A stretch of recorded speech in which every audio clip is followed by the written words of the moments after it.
दोस्तों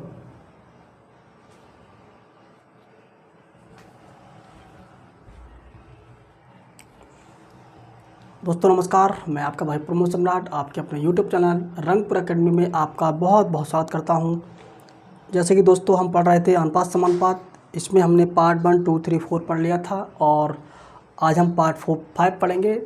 तो पार्ट 5 में हम उन क्वेश्चन को डिस्कस करेंगे जो क्वेश्चंस एग्जाम में आए हुए हैं, और ये आज की क्लास आपके लिए बहुत ज़्यादा आपको हेल्पफुल होने वाली है वनडे एग्ज़ाम्स के लिए।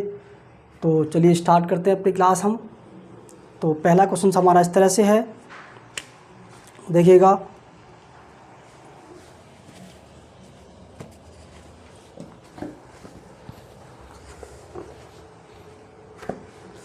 तीन संख्याओं का अनुपात 2:3:4 के अनुपात में है। यदि उनके वर्गों का योगफल 1856 हो तो वे संख्याएं ज्ञात कीजिए। तीन संख्याएं हैं दोस्तों, 2:3:4। अब इन टोटल संख्याओं का जो योग दे रखा दोस्तों, वो दे रखा है 1856। हमसे संख्याएं पूछिएगा संख्या कौन सी होंगी। तो दोस्तों आप एक काम कीजिए, यहाँ पर x मानिए, और इन्होंने क्या कहा है कि इनका जो वर्गों का योगफल है ना वो इतना है, कितना 1856, यानी कि इनके वर्गों का योग 1856 है। तो हम क्या करेंगे दोस्तों, इन सब पे क्या करो, आप वर्ग लगाओ, यहाँ सब पे वर्ग लगाओ।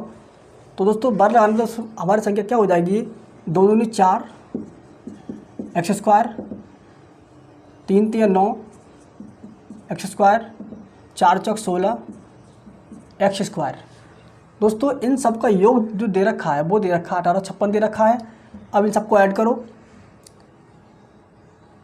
16 और 4 20, 20 और 9 29। दोस्तों टोटल हो गया 29 x स्क्वायर बराबर 1856। हमें x का मान निकालना है यहाँ पर। तो 29 64 या 1856 होते हैं, x स्क्वायर बराबर 64। तो x वाला दोस्तों कितना हो जाएगा 8, यानी कि x का जो वैल्यू है जो निकल के आया वो कितना निकल के आया, 8 निकल के आया। तो हम कह सकते हैं कि जो संख्याएँ हैं, टोटल संख्या दोस्तों, वो संख्या दोस्तों हमारी कौन कौन संख्या हो सकती हैं, वो हो सकती है कि संख्या टोटल हमारी थी कितनी, 2x/3x।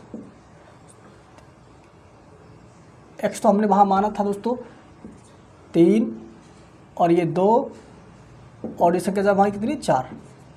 संख्या बात करेंगे हम, तो 8 दूनी 16, 8 3 24, 8 चौक 32। और दोस्तों यही हमारी क्या है, संख्याएं हैं। अगर इन संख्याओं में अंतर पूछ लेता, पहली में और तीसरी में अंतर बताइए, तो क्या करते आप, अंतर करते 16 का। पूछता आपसे दूसरी और पहली में अंतर बताइए दोस्तों, क्या करते आप, अंतर करते 8 का अंतर होता। तो दोस्तों ये प्रश्न के लिए आप, यदि प्रश्न आपके सामने ऐसा आता है तो इस प्रश्न को आप इस तरह से करेंगे। और दोस्तों देखते हैं हम अगला प्रश्न देखते हैं। और अगला प्रश्न हमारा बहुत ही अच्छा है, देखिएगा। एक महाविद्यालय में लड़कों तथा लड़कियों का अनुपात 5:3 है। उनमें से यदि 50 लड़के महाविद्यालय छोड़ दें और 50 लड़कियां विद्यालय में आ जाएं, तो उनका अनुपात 9:7 हो जाता है। उस विद्यालय में लड़कों की संख्या ज्ञात कीजिए। यानी कि महाविद्यालय दोस्तों है, उस महाविद्यालय में जो बॉयज़ हैं और बॉयज़ गर्ल्स का जो अनुपात है दोस्तों वो है कितना, 5:3 दोस्तों। कितना, 5:3 है, 5:3 है। अब उन्होंने कहा है 50 लड़के विद्यालय छोड़ दें, लेकिन 50 लड़कों की जगह विद्यालय में 50 लड़कियां विद्यालय में आ जाएं, तो ये अनुपात जो हो जाता है वो 9:7 हो जाता है। तो महाविद्यालय में लड़के टोटल कितने हैं हमें ये बताना था। तो देखिए दोस्तों, हम आप यहाँ पर x मान सकते हैं, कोई प्रॉब्लम नहीं है। तो जो लड़के हैं 5x बटे लड़की कितनी आएगी 3x। विद्यालय लड़के छोड़ रहे हैं कितने, 50 लड़के विद्यालय छोड़ रहे हैं, लेकिन इनकी अपेक्षा 50 लड़कियां विद्यालय में आ रही हैं। तब ये अनुपात जाके हो रहा है दोस्तों कितना, 9:7 जाके हो रहा है ये अनुपात। क्रॉस वाली गुणा कीजिए इनकी, 7 पंजे 35 x और 7 पंजे 35, 3 27 x प्लस के 9 पंजे 45,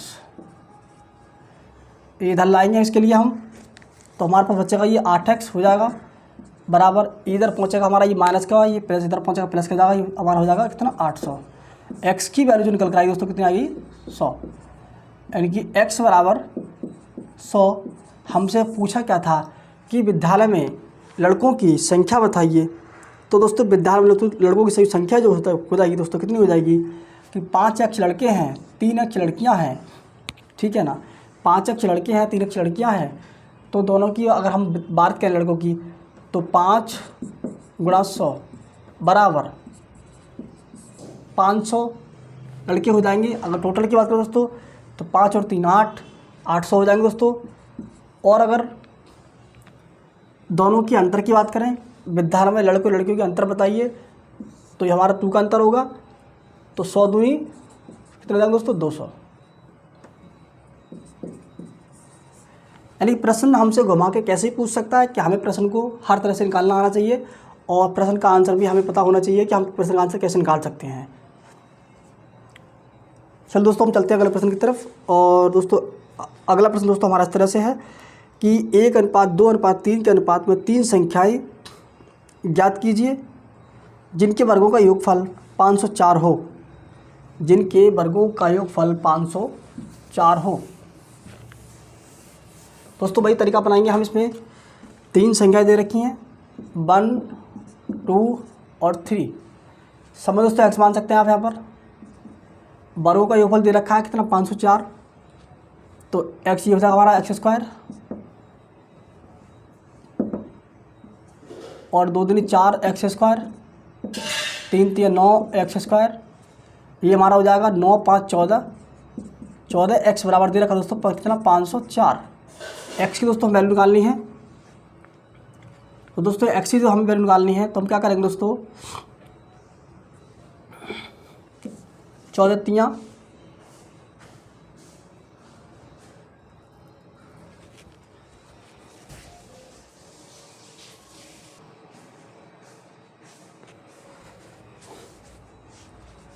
तो 14 3 42, 8 बचेंगे और 14 6 84। दोस्तों x वाला दोस्तों हमारी वैल्यू कितनी आएगी, y की वैल्यू कितनी, यानी x की हमारी 36 आ जाएगी, तो x की वैल्यू हमारी कितनी हो जाएगी 6। पूछा गया दोस्तों हमसे संख्या पूछी है, तो 6 12 और 18। अनुपात देखेंगे तो 1:2:3 हमारा इन संख्या का निकल के आ जाएगा। अब दोस्तों चलते हैं हम अगले प्रश्न की तरफ। और दोस्तों ये प्रश्न जो है मैंने प्रश्न अभी कराए थे। पहला दोस्तों प्रश्न जो हमारा था 3 संख्याओं का अनुपात 2:3:4 है यदि इनके वर्गों का योगफल 1856 है। तो दोस्तों ये प्रश्न SSC CGL 2013 प्रश्न आया हुआ है। दोस्तों दूसरा प्रश्न कराया था मैंने अभी आपके लिए महाविद्यालय में जो लड़के और लड़कियों अनुपात जो था 5:3, वो भी प्रश्न आपका SSC CHSL 2013 प्रश्न आया हुआ था। और ये अभी प्रश्न हमने किया है ये वाला दोस्तों, ये प्रश्न भी आपका SSC CGL 2014 में आया हुआ प्रश्न है हमारा ये। दोस्तों अब हम चलते हैं अगले प्रश्न की तरफ। और दोस्तों ये प्रश्न भी हमारा SSC CGL 2014 में प्रश्न आ चुका है।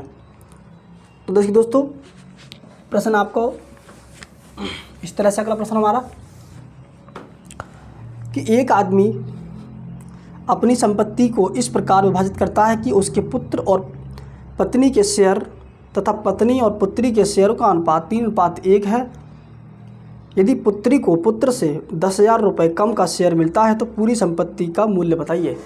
कहने का मतलब दोस्तों है कि जो सन है यानी कि पुत्र है, पुत्र और वाइफ, पुत्र और वाइफ का जो शेयर है अनुपात जो है 3:1 है। इन्होंने क्या कहा है कि पत्नी और पुत्री यानी कि पत्नी और पुत्री इन दोनों का भी क्या है 3:1 ही है। सन, वाइफ और डॉटर कितना 3:1। दोस्तों मैंने आपको बताया था यदि ऐसे प्रश्न हमारे आते तो हम क्या करते हैं अनुपात का सिंबल लगा के उसके जस्ट ठीक से आप लोग वो संख्या लिखते हैं जो संख्या हमारी उसके ठीक से संख्या जो होती है अनुपात 3 मल्टीप्लाई कीजिए 3 3 9, 3 एकम 3 और 1 एकम 1। ठीक है दोस्तों। अब दोस्तों हम बात करेंगे कि इन्होंने क्या कहा था हमसे। दोस्तों आप चाहें तो आप यहाँ पर x मान सकते हैं, वरना कोई ज़रूरत इसकी नहीं पड़ेगी। दोस्तों ये पुत्र का हो गया, पत्नी का, और ये पुत्री का। इन्होंने कहा है यदि पुत्री को पुत्र से 10,000 रुपये का शेयर कम मिलता हो, इनकी बात करें दोस्तों सन की और डॉटर की। सन को मिलता है 9x और पुत्री को मिलता है x। कितना शेयर कम मिला पुत्री के लिए, यानी कि 8x कम मिला। तो 8x कम मिलने के उपरांत कितनी वैल्यू है इसकी दोस्तों, वैल्यू है कितनी, 10,000। काट देंगे इसके लिए हम, 4 दूनी 8, 25 और 2 कम 2, 2 दूनी 4, 2 पंजे 10। यानी कि दोस्तों x की जो वैल्यू करके आई वो कितना आई, 1225। इन्होंने पूछा है कि टोटल शेयर बताओ, टोटल शेयर कितना है। तो 9 और 3 12, 9 और 3 12 और 1 13। तो x की जो टोटल वैल्यू हमारी हो जाएगी दोस्तों, हम अगर 1250 की 13 से मल्टीप्लाई कर देंगे तो टोटल वैल्यू हम करके आ जाएगी 0, 13 पंजे 65, 13 दूनी 26, 26 और 6 32, 13 कम 13, 13 और 3 16। यानी टोटल जो शेयर पूंजी है दोस्तों उनकी 16,250 रुपये है दोस्तों। कितनी है, 16,250 रुपये। कितनी, 16,250 रुपये। दोस्तों ये प्रश्न हम इस तरह से कर सकते हैं, बहुत ही शॉर्ट मेथड है। लॉन्ग मेथड भी करेंगे इसका तो लॉन्ग मेथड कुछ ज़्यादा लॉन्ग हो जाएगा हमारे लिए। तो देखिए दोस्तों अब हम चलते हैं अगले प्रश्न की तरफ। और दोस्तों नेक्स्ट दोस्तों प्रश्न हमारा इस तरह से है, आपको दिख रहा होगा अगला प्रश्न। दोस्तों अगले प्रश्न में इन्होंने क्या कहा है, बहुत छोटा सा प्रश्न है लेकिन बस इसकी लैंग्वेज थोड़ी क्लिष्ट है और इसको क्वेश्चन हमें सीखना है। ऐसे प्रश्न अक्सर एग्जाम में पूछे जाते हैं। तो देखिए दोस्तों उन्होंने क्या कहा है, एक संख्या का 80% दूसरी संख्या के 4/5 भाग के बराबर है, पहली एवं दूसरी संख्या के मध्य क्रमशः क्या अनुपात होगा।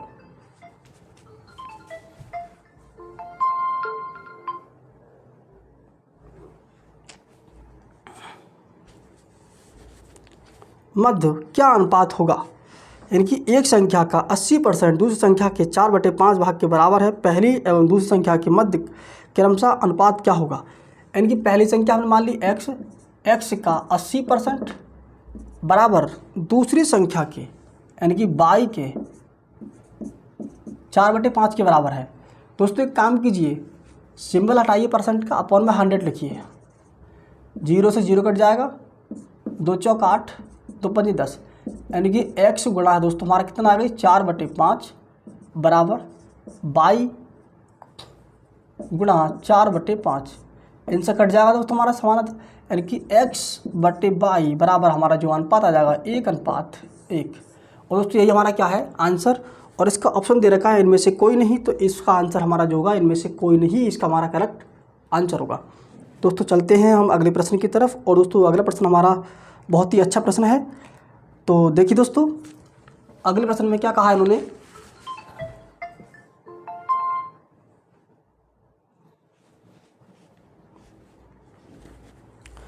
तीन संख्याओं का योगफल 392 है यदि पहली संख्या दूसरी संख्या से, यदि पहली संख्या का दूसरी संख्या से अनुपात 2:3 तथा दूसरी संख्या तथा तीसरी संख्या से अनुपात 5:8 हो तो तीसरी संख्या ज्ञात कीजिए। दोस्तों तीनों जो संख्याएं हैं दोस्तों, तीनों संख्याओं का योग जो दे रखा है, सबसे पहले दोस्तों आप लिखो संख्या कौन कौन सी है, वो फर्स्ट, सेकंड और थर्ड। दोस्तों पहली और दूसरी जो संख्या है दोस्तों उसका जो अनुपात दे रखा है 2:3। उन्होंने क्या कहा है कि दूसरी संख्या का तीसरी संख्या से अनुपात जो है 5:8 है। यानी कि दूसरी का अनुपात जो है तीसरी से 5:8 है, 3 और यहाँ पे दोस्तों कितना 5, सबकी गुणा कीजिए, 5 दूनी 10, 5 तियाँ 15 और 8 तियाँ 24। अब दोस्तों तो हमसे पूछा क्या है, तीसरी संख्या बताइए। यानी कि तीनों का जो दोस्तों अनुपात दे रखा है दोस्तों, वो दे रखा है कितना 392। दोस्तों कितना दे रखा है 392 दे रखा है दोस्तों। अगर दोस्तों आप एक काम कीजिए, अगर ऐसा लगता है कि यहाँ आप x माने तो x भी आप यहाँ पर मान सकते हैं। इन तीनों को टोटल योग कीजिए, 25 और 24, 24 3 48 और 49 x बराबर जो टोटल योग दे रखा है दोस्तों वो दे रखा है 392। दोस्तों कुछ कट सकता है तो काट दीजिए। 7 सत्ते 49, 7 पंजे 35 और 7 छंग 42, 7 अट्ठे 56, यानी कि x बराबर जो है दोस्तों कितना आ गया, 8 आ गया। x बराबर दोस्तों 8 आ गया। दोस्तों हमसे पूछा गया था तो तीसरी संख्या बताइए। दोस्तों तीसरी संख्या का अनुपात दोस्तों हमारा क्या हो जाएगा। तीसरी संख्या दोस्तों हमारा क्या हो जाएगी, यानी कि 24 x संख्या है हमारी, तो 24 गुणा 8, 8 चौक 32, 8 दूनी 16, 16 और 3 19, यानी तीसरी संख्या दोस्तों हमारी जो हो जाएगी वो हो जाएगी कितनी, 192। अगर दोस्तों पूछ लेता आपसे पहली और तीसरी में वो बताइए, अंतर बताइए, तो दोस्तों क्या करते हैं आप, 24 और 10 में अंतर दोस्तों कितना हो जाएगा, 14 आपका, तो 14 से गुणा कर दिया आप। उसके बाद पूछता आपसे कि दूसरी और तीसरी में अंतर बताइए, तो दोस्तों क्या करते हैं आप, 14 में से 15 का अंतर करते तो कितना हो जाता है आपका, 9 का अंतर, क्या करते 8। इस तरह दोस्तों क्या करते आप, इस तरह से मल्टीप्लाई करते और करने के बाद हमारा दोस्तों क्या होता, दोस्तों हमारा यही क्या होता, आंसर होता। तो चलते हैं हम अगले प्रश्न की तरफ। और दोस्तों अगला प्रश्न दोस्तों हमारा इस तरह से है, देखिएगा आप,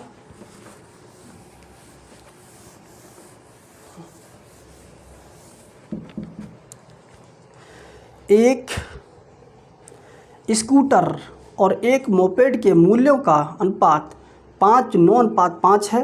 यदि एक स्कूटर का मूल्य एक मोपेड के मूल्य से 4200 रुपये अधिक है तो मोपेड का मूल्य होगा, बताइए। यानी कि स्कूटर और मोपेड, दोस्तों स्कूटर और मोपेड के जो मूल्यों का अनुपात जो दे रखा है वो दे रखा है कितना, 9:5 दे रखा है। दोस्तों कितना दे रखा है, 9:5 दे रखा है। इन्होंने कहा यदि एक स्कूटर का मूल्य एक मोपेड के मूल्य से 4200 रुपये अधिक है, यानी कि दोस्तों यहाँ आप x मान सकते हैं। स्कूटर और मोपेड का मूल्य का जो डिफरेंस वो कितना है, वो है कितना, 4। यानी हमसे यही पूछा है, हमसे यही कहा है कि यदि एक स्कूटर का मूल्य एक मोपेड के मूल्य से यानी कि कितना अधिक है, 4 अधिक है, तो 4 अधिक की जो वैल्यू दोस्तों कितनी है, वो कितनी है, 4200 रुपये। आप यहाँ x का मान निकालें, x बराबर दोस्तों हमारा कितना हो जाएगा, 4, यानी कि 4 एकम 4, 4 पंजे 20, यानी कि x का दोस्तों वैल्यू करके आई कितनी, 1050। हमसे पूछा क्या था उन्होंने, तो मोपेड का मूल्य बताइए। तो मोपेड का मूल्य बताइए, गुणा करेंगे इससे हम, हो जाएगा आपका 0, 5 पंजे 25 और 5 एकम 5। मोपेड की जो कीमत दोस्तों हो जाएगी वो 5250, दोस्तों 5250 रुपये मोपेड की कीमत हो जाएगी। अगर दोस्तों पूछता दोनों क्यों पूछता आपसे, तो क्या करते हैं आप, 9 5 14, फिर दोस्तों क्या करते हैं 14 से गुणा करते हैं दोनों की हम, आप यहाँ पे 0, 14 पंजे 70 और 14 एकम 14, टोटल दोस्तों कीमत आ गई 14700। और मोपेड की कीमत ओनली कितनी है, 5250। और हम अगर बात करें स्कूटर की, स्कूटर दोस्तों कीमत पूछता दोस्तों, तो आप क्या करते, 9 से गुणा करते, देखिएगा दोस्तों 0, 9 पंजे 45 और 9 एकम 9, यानी कि ये स्कूटर की कीमत, ये मोपेड की, और जो होती है ये टोटल कीमत, स्कूटर और ये मोपेड और ये स्कूटर प्लस मोपेड दोनों की कीमत। हमसे कुछ भी पूछ लेता, डिफरेंस दोनों को पूछ लेता, अंतर दे रखा था आपको, कराया था हमने अंतर अभी, और दोस्तों ये हमारा क्या होता, अंतर होता है इतना, ठीक है दोस्तों। अब दोस्तों हम चलते हैं अगले प्रश्न की तरफ दोस्तों। और दोस्तों अगला प्रश्न हमारा देखिएगा क्या कह रहा है हमसे,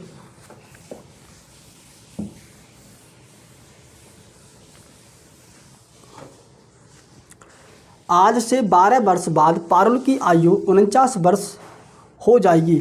ज्योति पारुल से 5 वर्ष बड़ी है। ज्योति एवं चारू की वर्तमान आयु का अनुपात 6:9 है।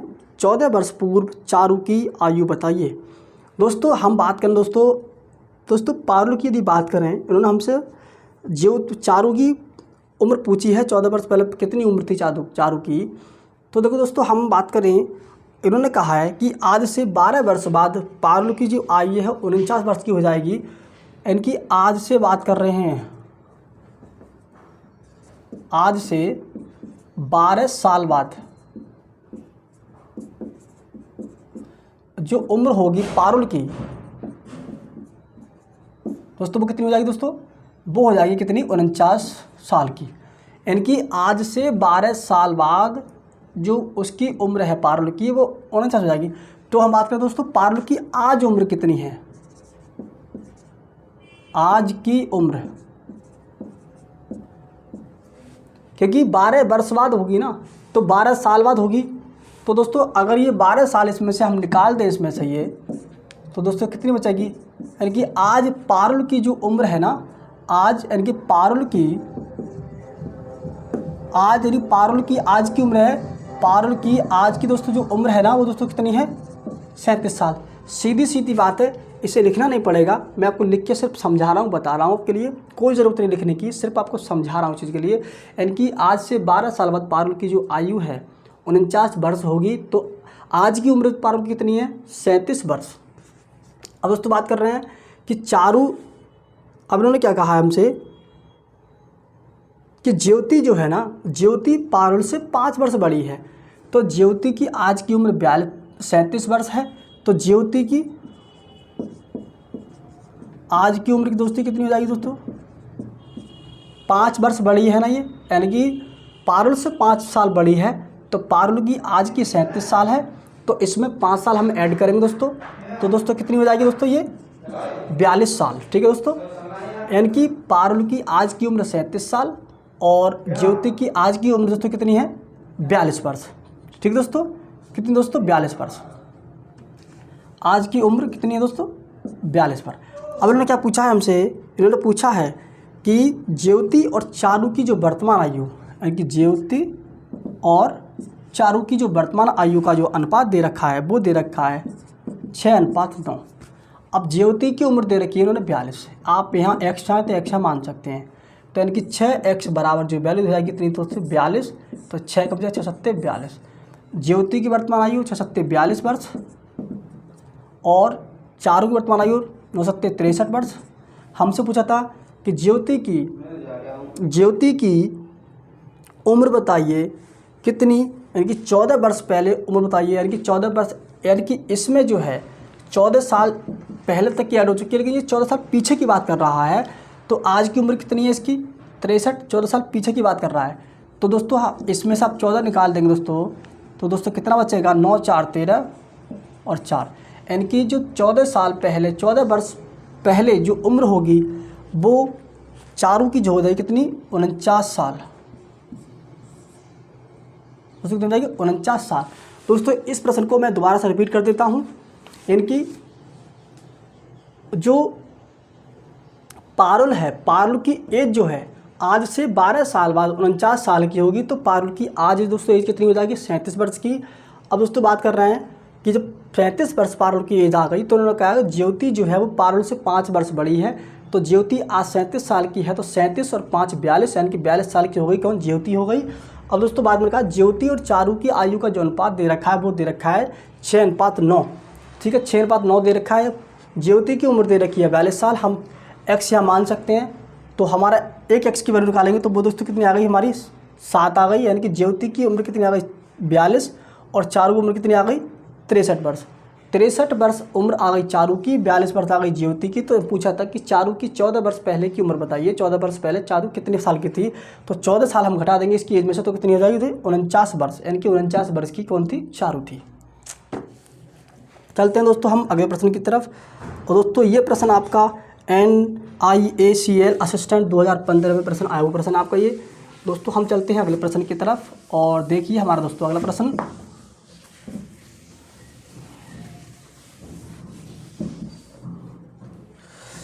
प्रश्न बहुत छोटा सा प्रश्न है, यानी कि 4:7 एवं 12 का चौथा समानुपात निकालें। 4:7:12 का चौथा समानुपात निकालें। दोस्तों मैंने आपको बताया था कि तृतीय, चतुर्थ और द्वितीय निकालने का दोस्तों मेथड होता है। इसमें मुझे तो पूछा क्या हमसे? चतुर्थ पूछा है। तो 4:7 यानी समानुपात कितना? 12:x। चौथा पूछा है दोस्तों हमसे। दोस्तों ऐसे दोस्तों प्रश्न हम क्या करते हैं, हम बाहरी संख्या की गुणा और ये इनकी गुणा। तो दोस्तों इनकी हो जाएगी 4x, 4 गुणा x बराबर 7 गुणा 12, 4 तियाँ 12, x बराबर दोस्तों आएगी 7 तियाँ 21। यानी चतुर्थांश अनुपात ऐसे निकालते हैं। तृतीय पूछे दोस्तों तब भी दोस्तों आप इसी तरह निकालेंगे दोस्तों। अब हम बात करते हैं अगले प्रश्न की। दोस्तों इन्होंने दोस्तों अगले प्रश्न में क्या कहा है हमसे, जो चतुर्थ अनुपात कितना है 21। दोस्तों हम बात करते हैं अगले प्रश्न की, इनकी a अनुपात b 3:4 है, c अनुपात इनकी a अनुपात b 3:4 है, c अनुपात b 5:4 है, c अनुपात d 10:9 हो, तो a b c d का अनुपात बताइए। दोस्तों यहाँ पर क्या कहा है उन्होंने, a अनुपात b जो दे रखा दोस्तों वो दे रखा है कितना 3:4, 3:4 दे रखा है। अब इन्होंने क्या कहा है c अनुपात b दे रखा है, उल्टा कर दिया इन्होंने, यहाँ पर वो कर दिया है 5:4, 5:4। c अनुपात जो d दे रखा है दोस्तों इन्होंने वो दे रखा है 10:9। दोस्तों ऐसे प्रश्न को दोस्तों अब इनसे पूछा क्या है a b c d बताइए, a अनुपात b अनुपात c अनुपात d बताइए। दोस्तों ऐसे प्रश्न को करने के लिए मैं आपको बताया था, शॉर्ट मेथड बताया था, आपको बताया था मैंने, डायरेक्ट लिख दे दिए a अनुपात b अनुपात c अनुपात d। a अनुपात b का मान दोस्तों दे रखा है कितना आपके लिए 3:4। अब दोस्तों इन्होंने क्या कहा है c अनुपात b का दे रखा है, c अनुपात b का, लेकिन हमने क्या लिखा है b अनुपात c। तो जहाँ b का है वहाँ b का लगाइए, c का लगाइए। तो b का दोस्तों मान कितना जाएगा 4, c का दोस्तों कितना जाएगा 3, c का दोस्तों कितना जाएगा 5। तो b का 4 और c का कितना 5, यानी कि b अनुपात c हो गया दोस्तों हमारा। अब दोस्तों बात कर रहे हैं हम c अनुपात d की, तो c दोस्तों हमारा कितना है दोस्तों 10:9, 10:9 अनुपात यानी कि 5। दोस्तों यहाँ पर कितना ये 4:4 है दोस्तों, कितना 10 दोस्तों, यहाँ कितना 4 और दोस्तों यहाँ कितना 10। सबको दोस्तों गुणा कीजिए, 3 × 12, 12 × 120।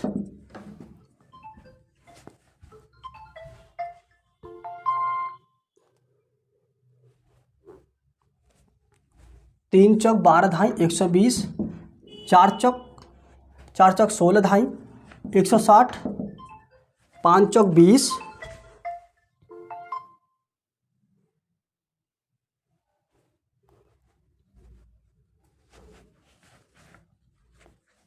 4 × 16, 4 × 16 = 160,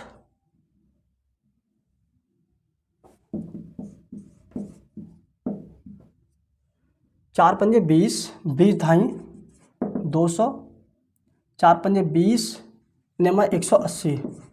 0 से 0 सबका कट जाएगा दोस्तों, और कुछ कट सकता है तो देखिएगा, 2 × 6 = 12, 2 × 8 = 16, 2 × 20, 2 × 18। दोस्तों इन सब का जो अनुपात आ जाएगा 6:8:10:9, 6:8:10:9। और दोस्तों हम इस प्रश्न को इसी तरह से इजीली आराम से प्रश्न के लिए कर सकते हैं। अब दोस्तों चलते हैं हम अगले प्रश्न की तरफ दोस्तों। और दोस्तों अगला प्रश्न हमारा इस तरह से है, देखिएगा दोस्तों,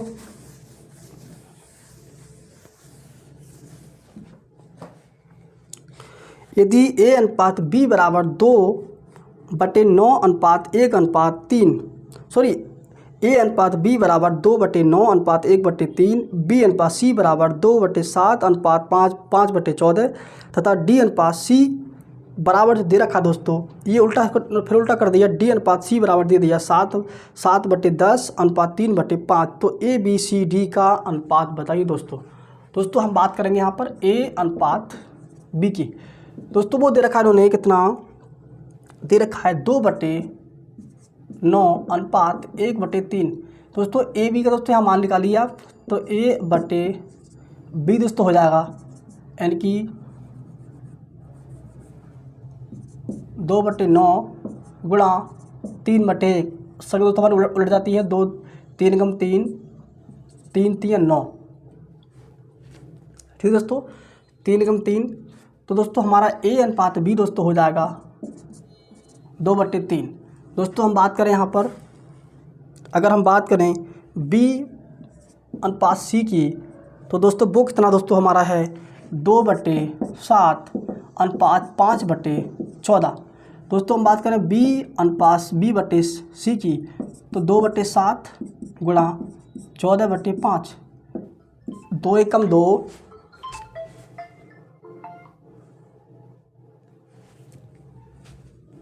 7 एकम 7, 7 दूनी 14, यानी कि B/C बराबर दोस्तों हमारा कितना हो जाएगा, ये हो जाएगा 2 दूनी 4/5, 4/5।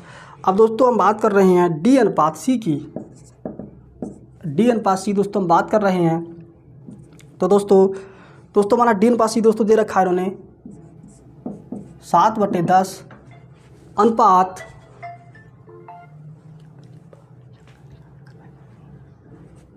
7/10, 7/10 अनुपात 3/5। दोस्तों हम बात करेंगे D/C की बात करेंगे दोस्तों, तो D/C बराबर हो जाएगा 7/10 गुणा 5/3, 5 एकम 5, 5 दूनी 10, D/C तो हमारा दोस्तों हो जाएगा 7/6। अब दोस्तों हम बात करेंगे A अनुपात B अनुपात C अनुपात D की दोस्तों, ठीक है दोस्तों हमारा A का दोस्तों मान दे रखा है 2 और B का दे रखा है 3। A का दे रखा है 2, B का दे रखा है 3, तो 2/3,